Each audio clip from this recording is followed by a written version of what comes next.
Sedím na opotřebované kožené pohovce v našem malém bytě na okraji Brna. Jmenuji se Marek Novák a po 8 letech manželství si myslím, že znám svou ženu Janu skoro jako sám sebe.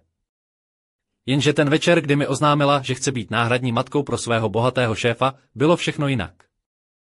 Celý můj svět se převrátil jako palačinka na rozpálené pánvi a já jsem zůstal stát s otevřenou pusou. Bydlíme v paneláku v Černovicích, máme 3 děti Jakuba, Emu a malou Sofii. Hypotéka nás žere víc než brněnské léto komáry. Děti neustále chtějí nové boty, ty jejich značkové tenisky stojí víc než moje první ojeté auto. A práce v účetní firmě, no, řekněme, že mě moc nenaplňuje. Ale tak to chodí u lidí ze střední třídy. Prostě plaveme, abychom nezapadli. Ten večer jsem se válel na naší staré pohovce, kterou jsme koupili na bleším trhu, protože na novou jsme prostě neměli. Děti už byly konečně v posteli po hodinách vyjednávání, proč nemohou jíst zmrzlinu místo večeře, upřímně, sám bych si dal. A pak přišla Jana do obýváku s tím svým zvláštním úsměvem, takovým tím, koupila jsem něco drahého, ale nebudu se přiznávat, úsměvem, který znají všichni manželé. Sedla si vedle mě. To bylo divné, protože normálně si sedá vždycky na druhý konec gauče a brouzdá na mobilu, lajkuje fotky kamarádek z Gimplu, jak si představují život, který mají jen na Instagramu. A víš, když jsem si uvědomila, že jsem v háji, začala a já hned věděl, že to nebude nic dobrého. Zmukl jsem televizi, kde běžel nějaký kriminál a podíval se na ni. Co se děje, lásko? A ona mi to řekla. Chci být náhradní matkou pro svého šéfa, pana Horáka. V tu chvíli se svět kolem mě zastavil. Jasně, že jsem se zasmál. Co jiného taky dělat, když vám žena oznámí, že chce nosit dítě jiného muže? Jako kdyby říkala, že začne chodit na jogu. Jasně, to je v pohodě, říkám, sahám po ovladači. Co teď koukáme?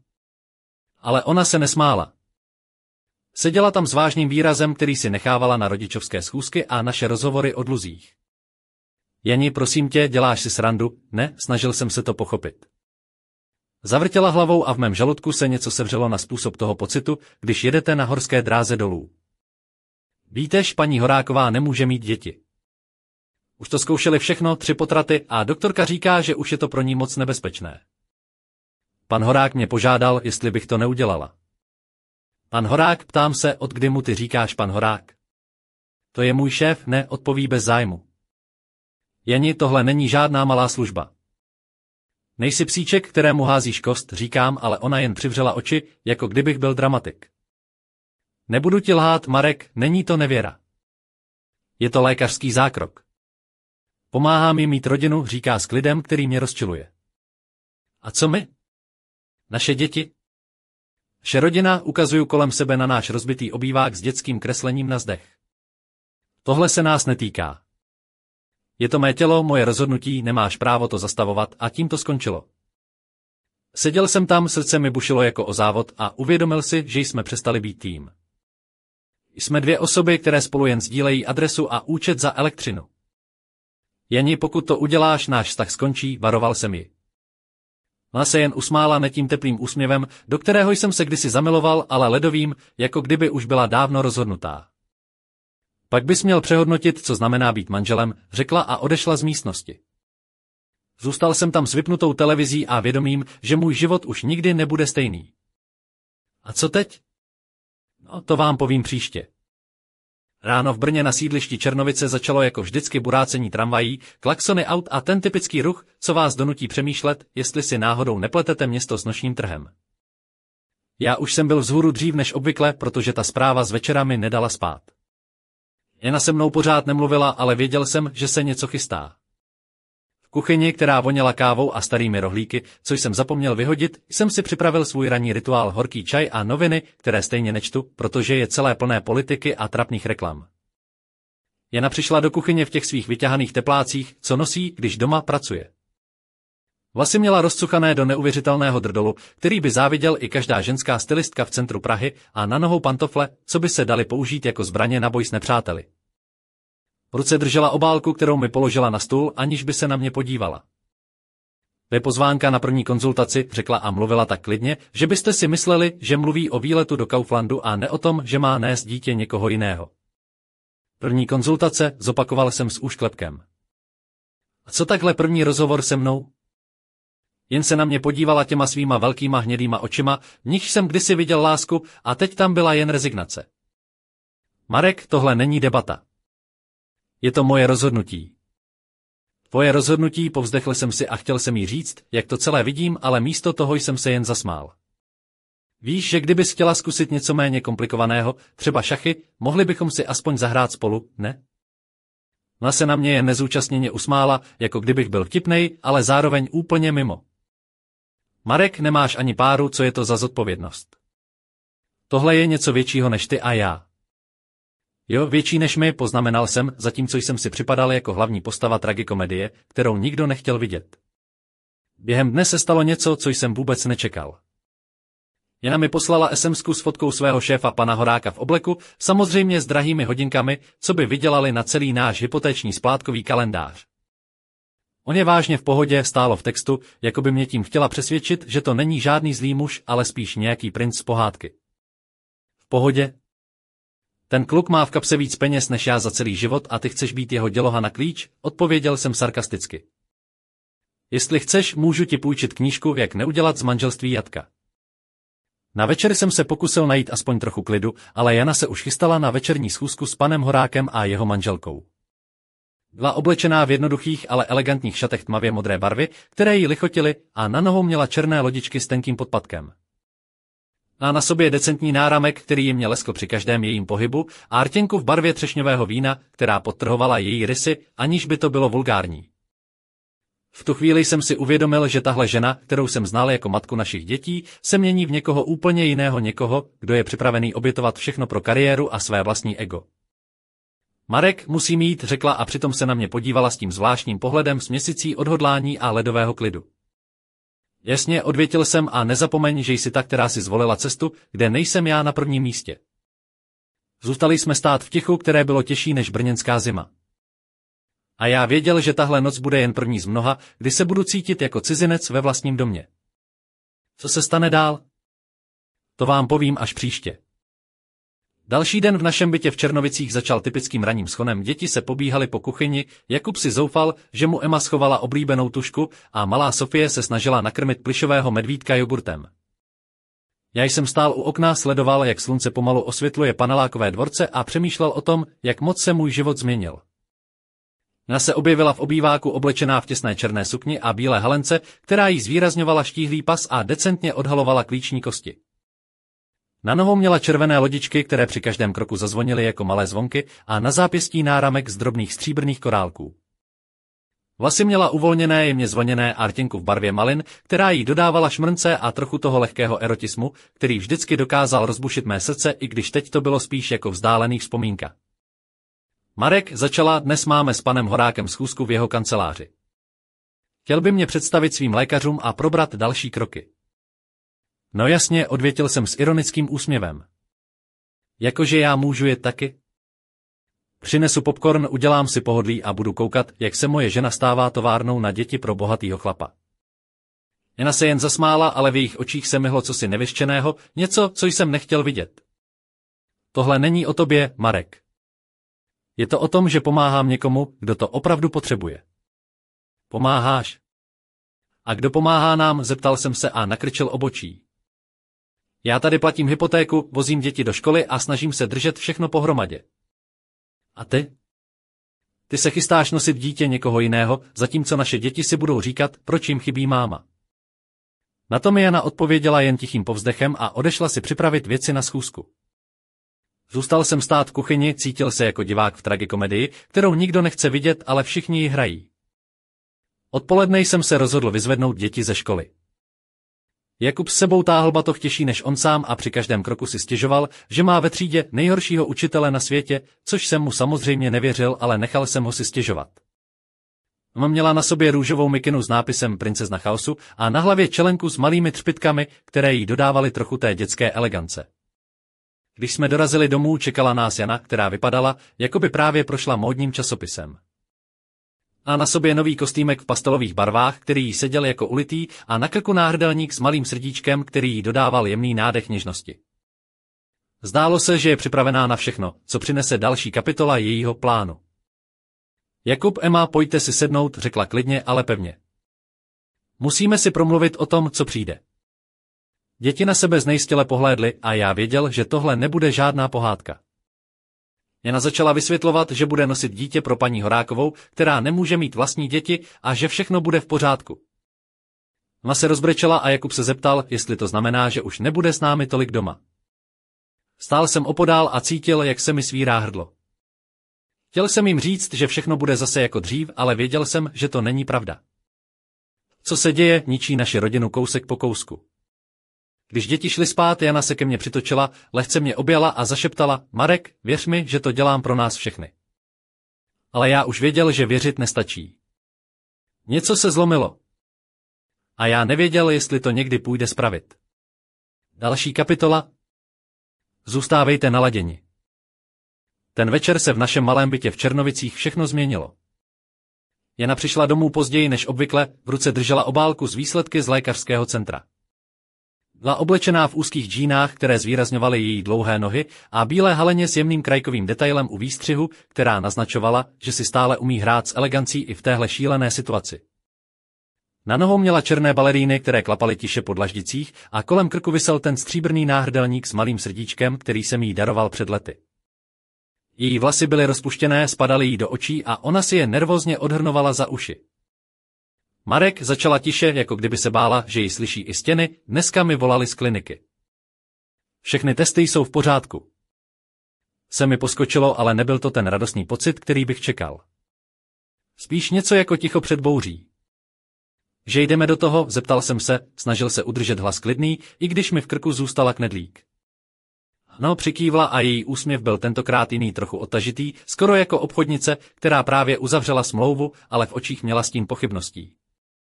Sedli jsme si ke stolu, mezi námi ležel rozbitý hrnek od kávy, který jsem zapomněl umýt, a já si pomyslel, že náš vztah je taky tak trochu rozbitý a stejně tak zanedbaný. Víš, že to nebude jednoduché, řekl jsem pomalu. Budeš mít nevolnosti, únava, možná bolesti. A co děti? Jak jim to vysvětlíme? Jana si povzdechla, sáhla po telefonu a začala brouzdat v poznámkách. Mluvila jsem s paní učitelkou z Jakubovy školy. Říkala, že děti jsou zvídavé, ale taky chápou víc, než si myslíme.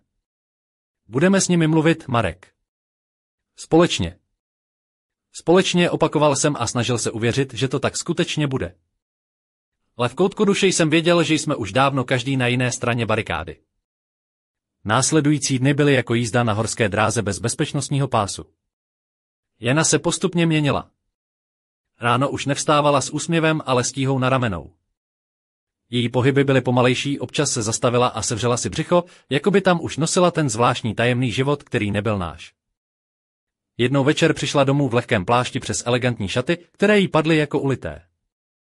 Na nohou měla vysoké podpatky, které už nebyly procházkou růžovým sadem, ale spíš vyznáním odvahy. Vlasy měla zčesané do volného drdolu, z nější pár pramenů padalo na krk. Na zápěstí blikotal fitness náramek, který sledoval každý její krok i tep. Marek, řekla tiše, musím ti něco říct. Se mi začalo bušit jako nikdy předtím. Co se stalo? Dneska mi nabídli první injekci, přiznala a podívala se mi přímo do očí. Začíná to být reálné. Stuhl jsem. Bylo to jako stát na okraji propasti a vědět, že už není cesta zpátky. A co mi, zeptal jsem se, hlas mi zněl jako vzdálený ozvěna. Co s námi? Jana se odvrátila, přejela si rukou po tváři a zašeptala, tohle je cesta, kterou jsem si vybrala. Chci, aby sis to bral osobně. Ale já to bral osobně. Věděl jsem, že tahle volba nás rozbije, že už nejde o nás, ale o někoho jiného. O dítě, které nebude moje. A v tu chvíli, když se zavřely dveře za Janou, jsem si uvědomil, že náš společný příběh se začíná měnit v něco, co bych nikdy nechtěl zažít. Co přijde dál? To vám povím příště. Ten pátek odpoledne v našem bytě v Černovicích byl naplněný zvláštní směsí napětí a tichého vzdoru. Jana se vracela z další kontroly v klinice, tentokrát oblečená v úzkých černých legínách a bílém oversize svetru, který jí padal přes ramena a zvýrazňoval štíhlý krk. Na nohou měla pohodlné sportovní boty, jako by se chtěla připravit na maraton, spíš na tu dlouhou cestu, kterou si sama zvolila. Její vlasy měla spletené do volného copu a na ruce jí blištěl jednoduchý stříbrný prsten, ten, co jsem jí koupil k výročí, když jsme byli ještě šťastní. Marek začala, když vešla do kuchyně, dneska jsem měla první aplikaci hormonů. Se mi stuhlo. A jak se cítila? Divně přiznala a opřela se o linku. Je to jako horská dráha emocí. Jsem nervózní, unavená, ale zároveň v tom vidím smysl. Smysl, znělo to v mé hlavě jako ironie. Jana, naše rodina, děti, kde to všechno zůstalo? Ona se na mě podívala s tím svým pohledem, který vždycky dokázal být něžný, ale teď byl zatížený rozhodností a vzdorem. Tohle je něco, co jsem si vybrala. A potřebuju, abys mě v tom podpořil. Podpořil, vydechl jsem. Jeni, já nejsem tvoje podpora na zavolání, když se ti něco nehodí. V tu chvíli zazvonil telefon. Já se zvedla a odešla do vedlejšího pokoje, aby si zavolala. Zůstal jsem tam sám, sledoval děti, jak si hrají na koberci a přemýšlel, jestli vůbec existuje cesta zpět. Večer přišla Jana s novinkou, která mě zarazila. Pan Horák nám poslal nabídku na finanční kompenzaci. 600 000 korun za celou dobu. 600 000, vyhrkli jsem. A co naše hypotéka? Co naše výdaje? Co děti? Tohle není o penězích, řekla, ale její hlas zněl trochu méně jistě. Je to o pomoci. O životě. V tu chvíli jsem si uvědomil, že už nejde jen o mě a Janu. Jde o něco většího, co nás všechny zasáhne. O dítě, které bude vyrůstat v rodině, která není naše, a o rodinu, která se pomalu rozpadá. Ten večer jsem nemohl spát. V hlavě mi zněly slova, která jsem si nechtěl přiznat. Není to moje dítě. Není to moje rodina. A přesto jsem věděl, že to všechno teprve začíná. Co se stane dál? To vám řeknu příště. Ten týden se v našem bytě v Černovicích začal proměňovat v neuvěřitelný chaos, který jsem si nikdy nedokázal představit. Jana už byla v pokročilém stádiu hormonální terapie a změny na ní byly vidět nejen na těle, ale i na duši. V jednu sobotu ráno přišla do obýváku oblečená v lehkých bavlněných šatech světlé barvy, které jí padaly na ramena a jemně odhalovaly její štíhlá záda. Na nohou měla jednoduché bílé tenisky, vlasy měla rozpuštěné, jemně zvlněné a kolem krku jí visel ten stříbrný náhrdelník se srdíčkem, který teď vypadal jako symbol všeho, co se mezi námi vytratilo. Marek, začala tiše, když jsem seděl u stolu a pracoval na počítači, potřebuju, abys mi pomohl s nákupem věcí na miminko. Zvedl jsem oči a chvíli zíral na její tvář. Věci na miminko? Jani, vždyť to ani není naše dítě. Usmála se smutně, ale rozhodně. Pro mě je to dítě. A já chci, aby to mělo všechno, co potřebuje. Vzpomněl jsem si na naše děti, jak si hrají v pokojíčku s rozbitými hračkami a zašpiněnými oblečky, zatímco pro ně není čas, protože Jana věnuje energii něčemu, co není naše. Dobře, řekli jsem nakonec, co všechno potřebuješ. Plenky, dětské oblečení, kočárek, vyjmenovávala rychle a s jistotou, jako kdyby se připravovala na expedici na Mars. Vyrazil jsem s ní do obchodního centra na Vídeňské ulici.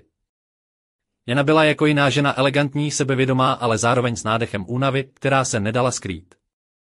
Oblékla si lehký kabátek pastelové barvy, který jí ladil s jemným líčením a rudou rtěnkou, jež jí dodávala šmrnce, ale také trochu křehkosti. Při výběru kočárku se usmála a řekla, víš, že jsem nikdy nechtěla být matkou náhradní, Marek? Ale teď, když už to jednou začalo, chci to zvládnout. Zastavil jsem se a podíval se jí do očí.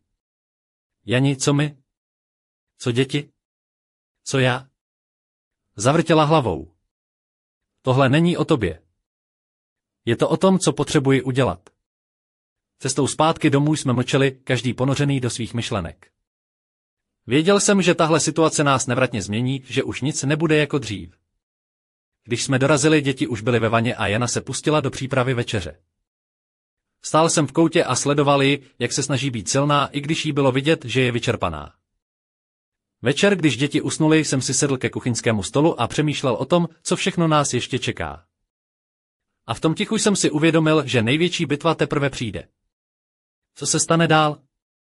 To vám povím příště. Byl to jeden z těch podzimních večerů v Brně, kdy se mlha plazí ulicemi a všechno kolem vypadá trochu tajemně, skoro jako by se schylovalo k něčemu velkému. Já seděl u našeho kuchyňského stolu, kde se střídaly rozbité hrnky od kávy a papíry s poznámkami, zatímco Jana se pomalu připravovala na další den v práci i na svoji misi, jak tomu začala říkat. Ten večer přišla do kuchyně v úzkých džínách, tričku s výstřihem, který decentně odhaloval klíční kosti, a přes ramena měla přehozený lehký kabátek v barvě starorůžové.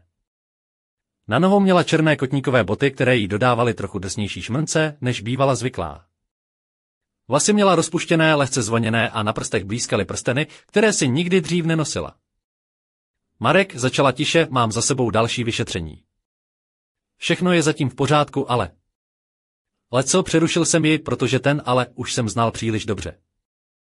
Je to těžší, než jsem čekala, přiznala a její oči se na mě dívaly s křehkostí, kterou jsem si ještě nedávno přál vidět jinde u nás doma, u našich dětí. Jeni, já chci být tu pro tebe, řekl jsem a snažil se překonat ten vzdor, který mě držel už dlouho. Ale musíme najít cestu, jak to zvládnout spolu. Ona se na mě usmála, ale v jejím úsměvu byl stín nejistoty. Nevím, jestli to půjde, přiznala. V ten moment zazvonil telefon. Jana se zvedla a odešla do vedlejšího pokoje. Zůstal jsem tam sám, ponořený do svých myšlenek. Za pár minut se vrátila s výrazem, který jsem nedokázal rozluštit. Byla jsem dneska na poradě u pana Horáka. Řekl mi, že jsou všichni nadšení, že jsem se rozhodla jít do toho. Nadšení, zopakoval jsem a v mém hlase zazněla hořkost. A co my? Co naše rodina? Marek, tohle je něco, co jsem si vybrala, řekla pevně, ale s nádechem smutku. Musíme jít dál. Ten večer jsem si uvědomil, že už nejde o nás. Že se naše životy rozcházejí a že cesta zpátky je zavřená. A co přijde dál? To vám povím příště. Ten listopadový večer v Brně byl chladný a vlhký, vítr výzdal mezi paneláky a kapky deště bubnovaly na okenní parapet. Já seděl v obýváku osamělý u našeho starého jídelního stolu a sledoval, jak Jana přichází ze dveří.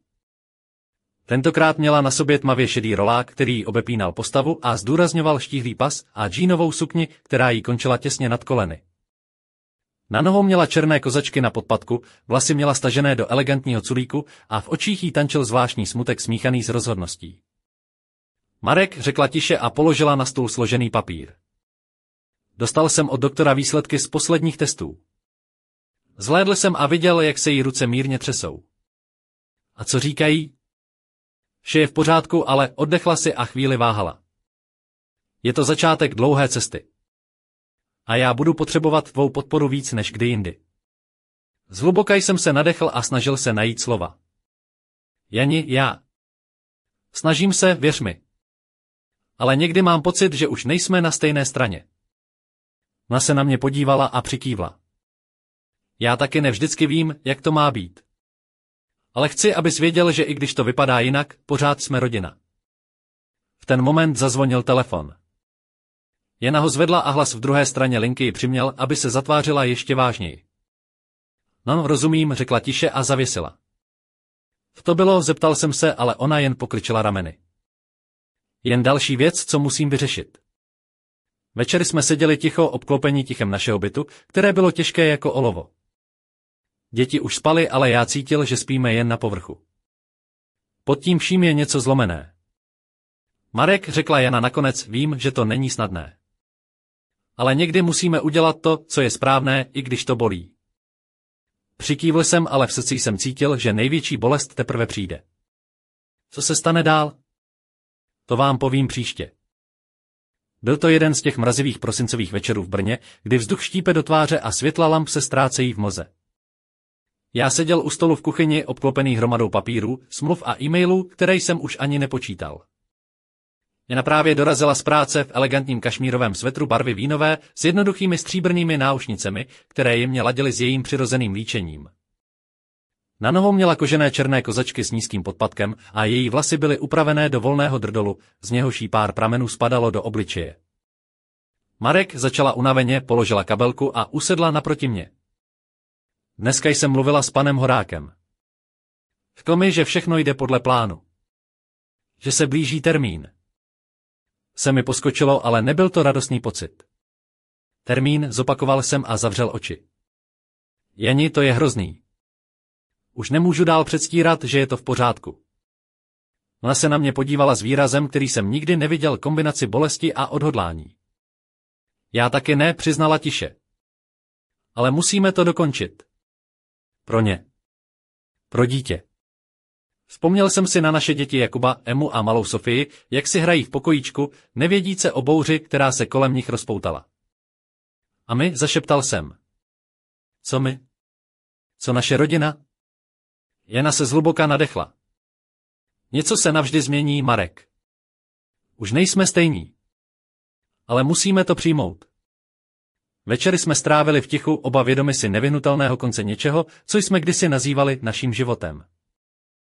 Já jsem se snažil najít klid, ona sílu pokračovat. A pak, když hodiny odbyly půlnoc, zazvonil telefon. Jana se ho zvedla a její hlas se změnil, byl to hlas ženy, která se chystá vstoupit do nové kapitoly, ale zároveň cítí tíhu všech rozhodnutí, která udělala. Marek, řekla po telefonu, je čas. Bude to brzo. Stál jsem tam v té tiché kuchyni a věděl jsem, že náš svět se už nikdy nevrátí do starých kolejí. Co přijde dál? To vám povím příště. Ten osudový březnový den v Brně začal stejně obyčejně jako každý jiný. Slunce se prodíralo skrz zataženou oblohu a já jsem si připravoval kávu v naší malé kuchyni, zatímco děti ještě spaly. Jana byla ticho, ale v jejich očích jsem viděl nervozitu a únavu, která se za posledních 9 měsíců nakupila jako neviditelná tíha. Přišla do kuchyně v teplákové soupravě, kterou nosila, když se cítila nejhůř staré, vyťahané a s malými skvrnami po kávě, které už nikdo nemohl odstranit. Vlasy měla sepnuté do rozcuchaného drdolu a v ruce držela těhotenský test, který mi ukázala s úsměvem smíšeným s obavami. Marek, zašeptala, je to pravda. Jsem těhotná. Stál jsem tam, jako kdyby mě někdo zaskočil do hry, kterou jsem nechtěl hrát. Věděl jsem, že to není naše dítě, že to je začátek konce našeho společného života, ale zároveň jsem cítil, jak mi srdce buší jako nikdy předtím. Dobře, řekl jsem tiše. To je všechno? Jana zavřela oči a přikývla, jako kdyby se chystala na něco, co mělo změnit všechno. Ten den se stal bodem zlomu. Dítě, které nosila, nebylo jen břemenem pro ni, ale i pro nás všechny. Pro rodinu, která se rozpadala na kusy. Po několika měsících právních bitev, slz a hádek jsem nakonec získal plnou péči o naše 3 děti Jakuba, Emu a Sofii. Jana se odstěhovala do bytu své sestry, kde se snažila vyrovnat s novou rolí a novým životem. A já jsem začal znovu. Bez iluzí, ale s vědomím, že občas je potřeba nechat minulost za sebou a postavit se budoucnosti. Naše děti jsou teď mým světem. A i když minulost stále stíny vrhá na náš život, vím, že jsme silnější než kdy dřív. Jana se občas ozve, když potřebuje pomoc, radu, nebo prostě jen slyšet hlas, který jí připomene, že i přes všechno jsme pořád rodina. Ale já už nejsem ten muž, který byl ochoten obětovat všechno pro někoho, kdo si vybral jinou cestu. A tak tu stojím v našem domě obklopený láskou svých dětí, připravený čelit čemukoliv, co přijde. Protože někdy není důležité, jak těžké jsou rozhodnutí, ale že stojíme pevně na vlastních nohách. Není to šťastný konec, jaký byste čekali. Je to začátek něčeho nového. A to je víc, než co jsem kdy měl. Konec? Nebo možná jen nový začátek.